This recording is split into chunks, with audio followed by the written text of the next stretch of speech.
नमस्कार दोस्तों, शिव जी और एक बालक की कहानी। Shiva story in Hindi. शिव जी ने देखा कि एक बालक मंदिर में उनकी पूजा कर रहा है। वह देख रहे थे कि बालक अभी बहुत छोटा है और वह मेरा ध्यान लगा रहा है, उसे क्या परेशानी है वह तो शिव जी जानते थे, मगर उनका मन उस बालक से बात करने का हो रहा था। इसलिए शिव जी अपना वेश बदल कर उसके पास जाते हैं। वह बालक उनका ध्यान कर रहा था, तभी शिव जी ने उसे आवाज लगाई थी।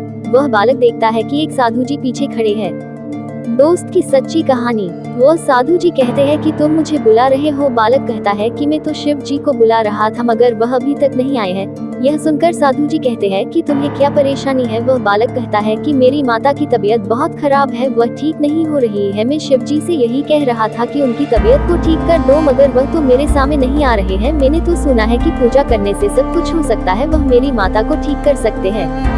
साधु और गिलहरी की कहानी। उस बालक की बातें सुनकर शिव जी प्रसन्न होते हैं, क्योंकि उन्हें पता है कि वह बालक सच कह रहा है। शिव जी कहते हैं कि तुम्हें घर जाना चाहिए, तुम्हारी माता ठीक हो गई है। यह सुनकर बालक खुश हो जाता है। वह कहता है कि शिव जी ने मेरी माता को ठीक कर दिया है। वह बालक घर चला जाता है। जब वह घर जाता है तो माता ठीक हो गई थी। यह देखकर वह खुश हो जाता है। वह अपनी माता से कहता है कि मैं हर रोज मंदिर में जाकर पूजा करता था, इसलिए शिव जी ने मेरी बात मान ली है। यह सुनकर माता कहती है कि भगवान सभी बच्चों की बातें आराम से सुनते हैं, उनकी मनोकामना पूरी करते हैं, इसलिए मेरी तबीयत ठीक हो गई है।